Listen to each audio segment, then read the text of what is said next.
What is going on? Welcome back to the Podium Pushers podcast with Justin and Brandon. It is time to recap the Miami Grand Prix. It's a track that's gotten a lot of hatred in the past, but it delivered this weekend. Anytime we had a competitive session, Friday, Saturday, and Sunday, something was happening on track. We are here to react to it all, or at least as much as we can in about 30 minutes. Brandon, how you feeling? Feeling great. Miami was a fantastic weekend. There was a little bit of everything, so it was awesome. Happy to be here to talk about it. Speaking of a little bit of everything, why don't you get us started with your one-sentence rundown for the Miami Grand Prix? My one rundown is Miami was the weekend that gave us everything. A little bit of weather, overtakes up and down the field, battles for the lead, exciting qualifying, crashes. I mean, safety cars, virtual safety cars. There wasn't something that didn't happen. So very exciting weekend, and Miami definitely delivered. So it was awesome. Yeah, it was an absolutely insane weekend, and I'll admit it. I'll be the first to admit it. It's not the most amazing track in the world. It's in the middle of a parking lot. It's kind of ugly to look at. But this weekend, you threw in some weather. You threw in, how close the field is, and it ended up being a great race. My one sentence rundown is that Miami delivers on a Friday, Saturday, and Sunday.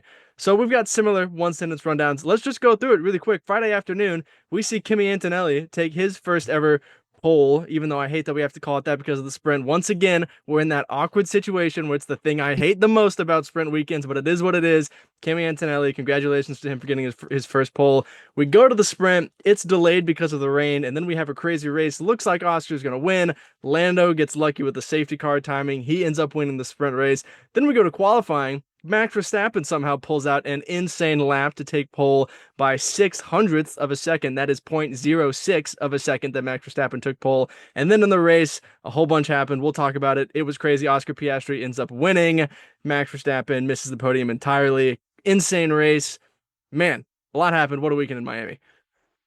Yeah, incredible. I mean, you did a great job covering it all. I mean, there wasn't a moment that wasn't exciting that you needed to, you couldn't get up and go to the bathroom while you're watching a competitive session this weekend because it was that action packed. Yeah, I'd get up to go to the bathroom, and then I'd hear Crofty's voice get louder, and I'd have to sprint back. I was holding it all race long, something like that. I don't know. Let's get right into it with our first question from the Miami Grand Prix, which is Oscar Piastri the clear championship favorite? This weekend, he took his fourth win of the season. It looked like he was going to win the sprint as well. That did not happen, but because it's a sprint race, he only lost 1 point to Lando Norris in that. So after this weekend, he now leads his teammate by 16 points. That's not that big of a gap, and one DNF from Oscar and a win by Lando, and that switches immediately. But the way the season goes, the way the momentum is feeling right now, we're already 25% of the way through the year, which is crazy to say, but does it look like Oscar Piastri is the clear favorite right now? I mean, I think so. With the way that things have been going, Oscar staying calm, cool, and collected through everything, including a safety car not going his way this weekend. I mean, to come from P4 to win the race. I mean, ultimately it was a great drive from Oscar, and right now the way he's driving, I think he is the favorite to win. But like you said, the gap isn't that big, so yeah, I think we're going to see them battle all season long, and but right now it looks like Oscar's going to come out on top. Yeah, the only foot Oscar put wrong this weekend was when he tried to hit the gritty after he won the race, and it was not a good look for Oscar Piastri. I will say that for sure. Here's what I'll say about this weekend. It is absolutely insane to me that we have still not seen Oscar Piastri and Lando Norris really fight on track. Like Lando Norris qualified alongside Max Verstappen, and then turn 1 to 4 happens, and Lando Norris gets pushed wide. Ultimately, no penalty for Max, and it was hard but probably fair racing based on the precedent that they have set on penalties they've given out already this year. And so, because that shuffled Lando Norris so far down the field, even though we ended up with a 1-2, we still haven't really seen Oscar and Lando fight each other on track this year. And I'm still waiting for that moment because both drivers showed good racecraft this weekend. Lando Norris passed a lot of cars to recover back to P2. Oscar Piastri had to get by Max Verstappen for the lead and had to use his racecraft to eventually make that move. So once they end up next to each other on track, I'm very interested to see what happens. Yeah, me too. I mean, we got to see a little bit of that last season, and at that point, Oscar Oscar really wasn't in the championship fight anymore. But now He's we're at a still time sending where, it up the inside at Monza, overtaking his teammate for the lead. So, yeah, I mean, we'll see. yeah, and now that they're both in the battle for the championship, both still are very much contenders. I think that could make things very different. Maybe even bring Max Verstappen back into the picture. Hey, Max is still he's pretty far out after this weekend, but even with that, it's not that far. One slip up from the McLaren boys. We've seen teammates collide before. It's not that far out of the question. And it's finally time. We're headed to Europe, where Oscar Piastri has had his best races. So if he has had this good of a start to the season, who knows what's going to happen when we go off to Europe. But it starts at Imola, where Lando Norris has performed quite well and has multiple podiums there, even when that McLaren was pretty terrible. So we've got an exciting race coming up to see how the momentum could swing in the championship. Yeah, Emela's an interesting one because Lando has performed so well there over. I think he has 3 podiums there. I think so, yeah. Yeah, so I mean, and that McLaren was nothing close to what it is right now. So if he can do that well, Imola, when the car isn't good, I'm excited to see what he can do now that the car is actually good. Yeah, we've got a lot of things to look forward to, and we've just started another triple header, so we don't even have to wait that long to see what happens. We've mentioned his name already, Mr. Max Verstappen. Is he falling out of the championship fight? Is he too far out of the lead? He honestly was pretty unlucky in both races, the sprint race and the Grand Prix. You have the craziness with the weather, and you think rain, this is Max Verstappen's time to claim a victory no one thinks he can take. And then his teammate or his team releases him into the path of Kimi Antonelli in the pits. He ends up falling out of the points entirely. And, there's bad luck with that too. One, because it's not his fault. He's just following the lights. And two, it finished under the safety car. So a 10-second penalty put him last, where if it was in the Grand Prix and they continue to race, he probably still scores points. And then he loses out to George Russell for the podium because of that VSC in the race as well. And now he is closer to George in P4 in the standings than he is in Oscar to P1. So right now, the state of that car, the state of that team, is it too soon to say that Max Verstappen is out of the championship fight? I mean, it's too early to completely rule him out. I think that would be silly to do that. I mean, like we just said, the McLarens could crash out of a couple races and then Max is right back in the picture. But also with the way the Red Bull is performing, I don't think if we don't have a situation like McLaren's colliding, taking each other out of races, that I don't think Max can win with this current car. They did bring, I think, small upgrades to Miami and put them on Max's car. And I mean, yes, he got pole, but the race pace was nowhere near the McLaren's. And he probably could have caught George without the VSC there in the race, but that also seemed iffy. The Mercedes was very fast this weekend.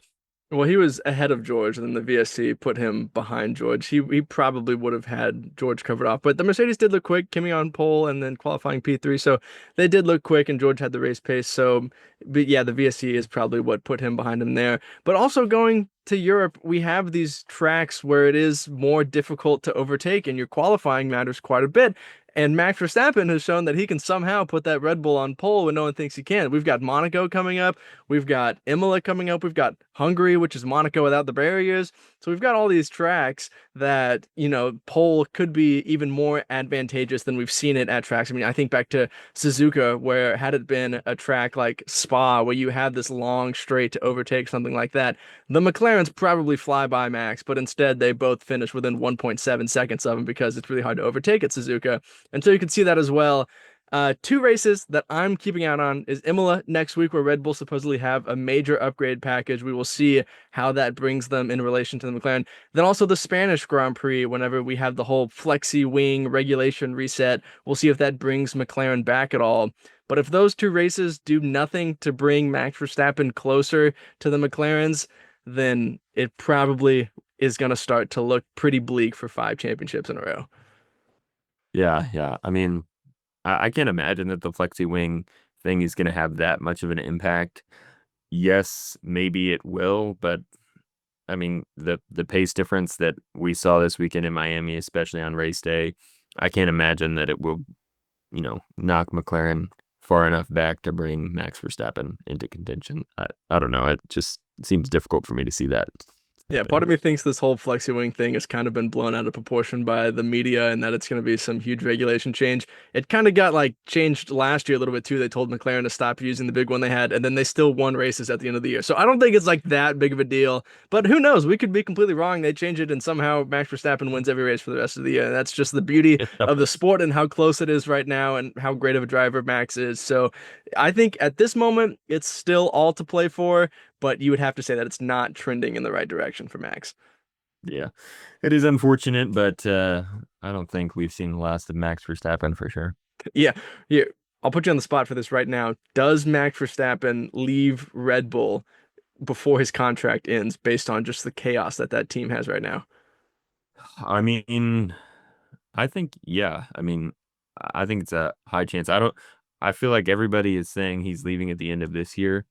I don't know that that is going to happen, but I mean, he's contracted through the end of 2028 right now, which is a long way off. So I think it's very possible. I don't think he leaves after this year. I think he stays for 26, sees where Red Bull is, sees how the Ford engine is, sees how the rest of the field is, and then decides if he wants to leave. Also, I do think that likes being a Red Bull. He's been there for a long time. I think he, you know, places high value on loyalty, and so I don't think he leaves after this year, especially if he does continue to win and somehow fight for this championship. I think after 2026 is when that conversation will really happen. Yeah, I agree. And I think Max, he he has a lot of influence at Red Bull. And if he went somewhere else, even if he went somewhere with like Aston Martin, probably pay him a lot of money, give him pretty much anything he wanted. He's back with Adrian Newey, with he's worked closely with before, who would probably give him a lot of influence on the design of the car and how to cater it to Max's driving style. I think Max still has a lot more power and influence at Red Bull, and I think he enjoys that. So I think that, you know, that coupled with valuing loyalty highly would at least keep him through 26. Yeah, not that we have any informants in the Formula One garage, but I wouldn't expect Max Verstappen to leave after this year. Moving on to our next question. Could Williams finish the season ahead of Ferrari? This feels like an overreaction to me, but we're going to talk about it anyways. Both drivers this weekend qualified ahead of the Ferraris. Absolutely incredible performance from them. And an even more amazing performance from Alex Albon to somehow finish in fifth place in the Grand Prix. He even finished P4 in the sprint, but unfortunately had a penalty for safety car procedures in that one as well. Carlos comes in P9, had a great battle with the Ferraris, but did have some damage during the race, and he also kind of got a little unlucky around the VSC as well. The gap to Ferrari is 60 points, which is pretty massive for a midfield team to a top team. But in my mind, Ferrari kind of looks closer to the midfield than they do the top four. They really struggled this weekend, but Miami has been a pretty poor track for them in the past as well. But this is also a trend we've seen. They've Williams outqualified a Ferrari in Saudi. They outqualified a Ferrari in Bahrain. So they're there. They're having a better season than anyone could have imagined. They've got one of the better driver lineups on the grid. Is it somehow possible for Williams to take P4 in their constructors off Ferrari? I think it's possible. I don't think it's likely. I think a couple things. Williams is better than we thought they were going to be. That's for sure. 100%. They're a lot closer to the top teams than I think anybody thought they would be. Both of their drivers are doing great. I think Ferrari is a little bit slower. A little However, bit, a lot of bits. yeah. However, I do think Ferrari's development over the course of a season is probably going to be a lot stronger than Williams will be. We've seen Ferrari have seasons of, lots of ups and downs, especially last year was a wild roller coaster to watch the Ferrari Formula One team. So I think in terms of development, I think Ferrari will have the upper hand on that, and over the course of an entire season, will be able to beat Williams in the constructor standings.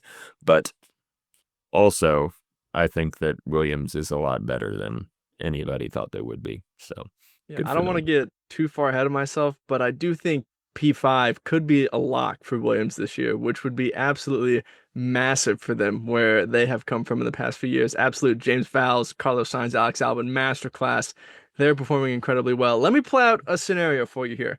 Okay, we have been hearing for the past 5 years, it feels like, that Williams are going all in on 2026. That is what they're focusing on. That's what they're putting their time, their efforts towards. And so you've got to imagine, hopefully, they're in a good place with that 2026 car already.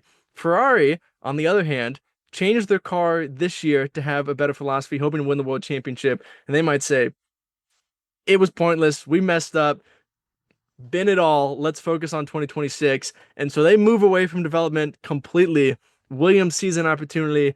They push that development just a little bit further past Ferrari before they start focusing again on 2026 because finishing top four for Williams would be huge for them going forward, money wise, sponsor wise, and that would be absolutely massive for them. So if this opportunity presented themselves, could they do it? Could they risk taking some focus away from the year that they were fully honed in on just for this one opportunity to break into the top four?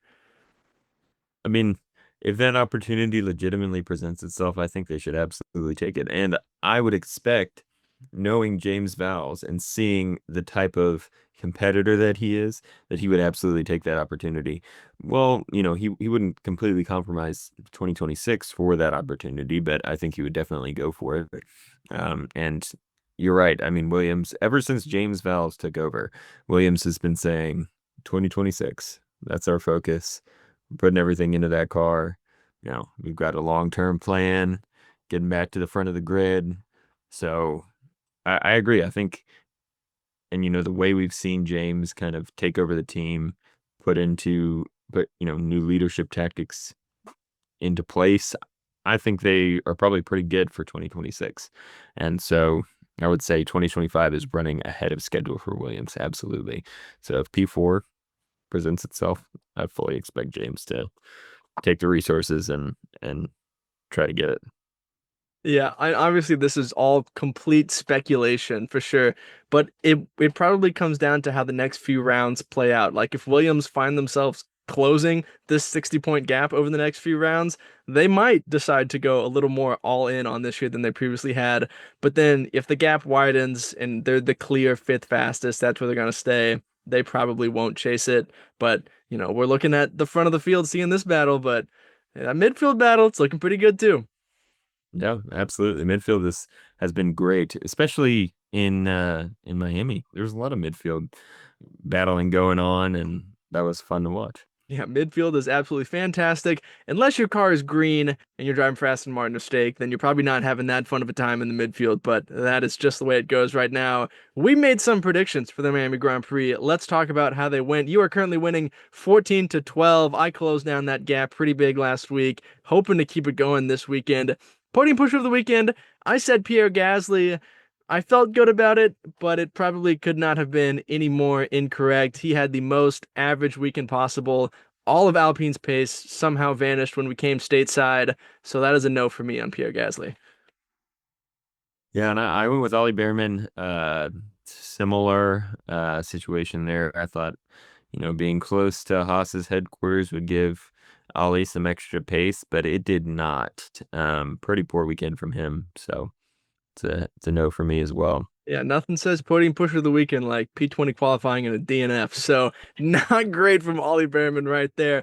Backmarker of the weekend, I said Yuki Tsunoda, and I'm going to argue for the point on this one because yes, he scored points in both races. He only scored in the sprint because of the insane amount of penalties, and he finished P10 in the race, 74 seconds off the lead, like 55 seconds behind his teammate, and a tenth ahead of Isaac Hadjar, who he still sits behind in the standings by 4 points after this weekend.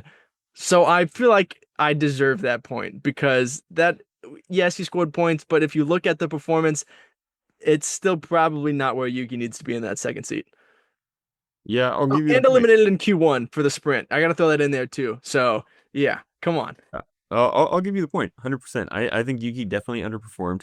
The fact that he very nearly didn't score points in the race. There was a period in the closing laps where Isaac Hadjar had closed the gap to under 5 seconds to where Yuki's penalty would have pushed him out of the points, but Yuki was able to finish a tenth ahead, 5.1 seconds ahead, I guess you could say. So, I mean, yeah, it wasn't a great weekend from Yuki, and that's definitely not what Red Bull needs. They need more than 1 point in a Grand Prix from their second driver, which they're obviously not going to be competing for the Constructors' Championship. Nobody's competing for it. It's McLaren's.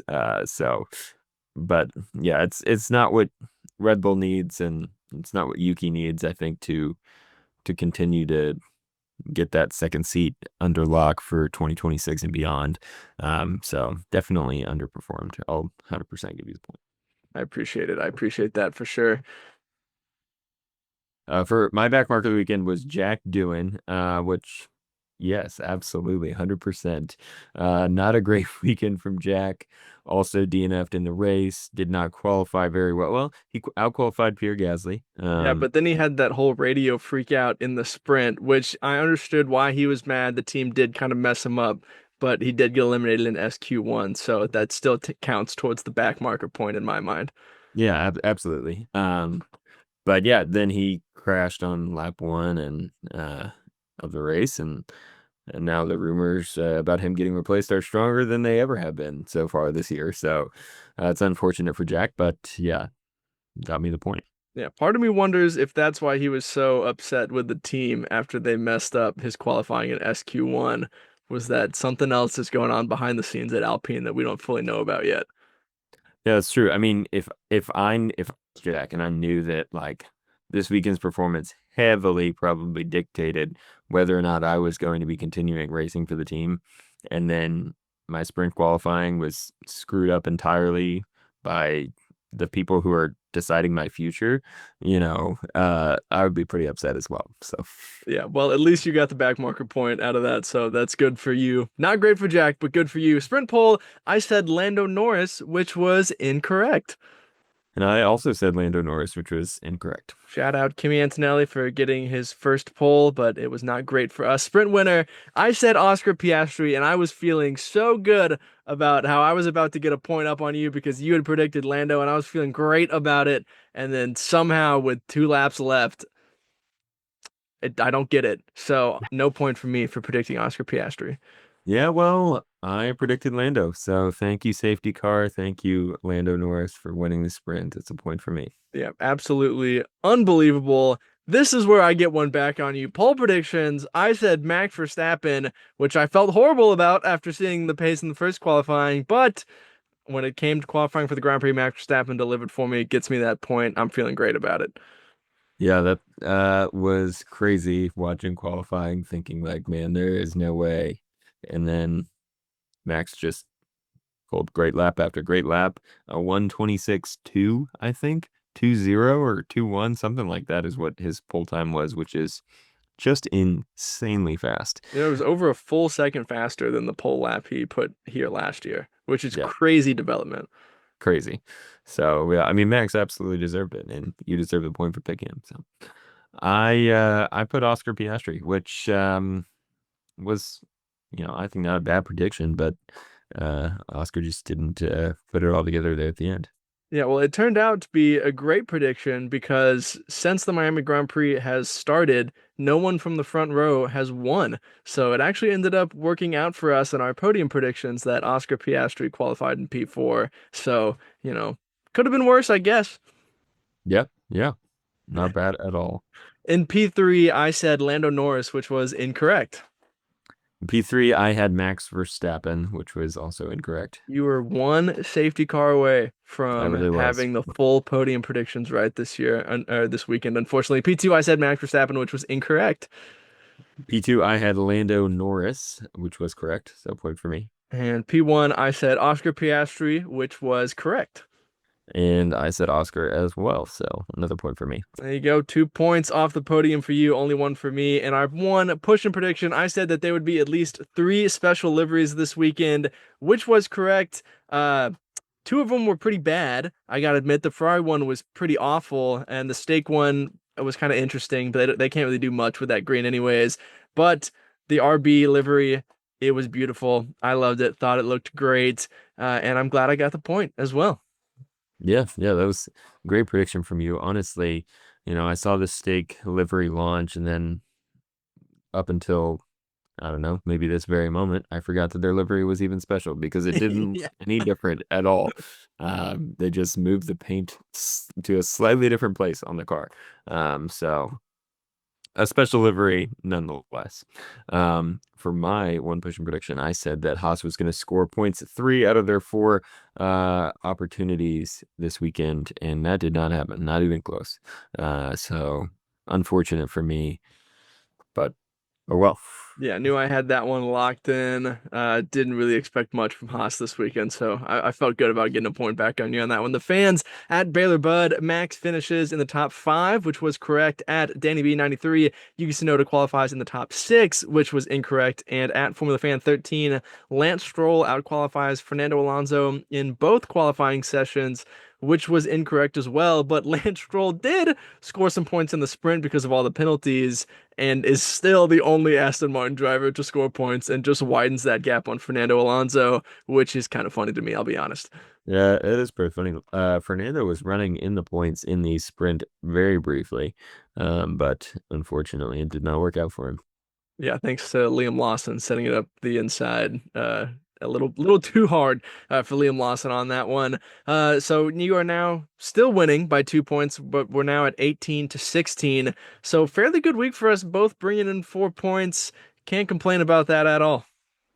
Yeah, yeah, no, I'm happy with that. As long as I'm able to maintain the lead here, I'm doing good. So 18-16, it's good with me. Hey, you're playing not to lose. I'm playing to win. So I'm coming back and getting some points on this triple header. But that is all we have got for our recap of the Miami Grand Prix. Before we get out of here, Brandon, what are your parting podium thoughts? I'm excited for this triple header. I'm excited for the European part of the calendar to officially kick off, get underway. I'm excited to see what Oscar Piastri can do in Europe. So, all exciting stuff to come.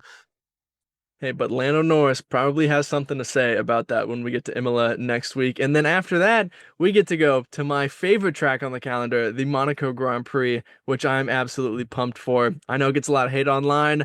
I love it. I think it's great. It's the first race I ever watched, so I'm going to keep loving it and keep hyping it up here on the podcast. But as always, thank you for watching and listening to another episode of the Podium Pushers podcast. It means the world to us that you choose to let us talk to you about Formula One. It is our absolute favorite thing in the world. Before you go, be sure to like, subscribe, comment, give us a follow, visit us on social media, do all the things you know to do. We will see you later in the week to predict the Emilia Romagna Grand Prix. Until then, have a great day and God bless. See ya.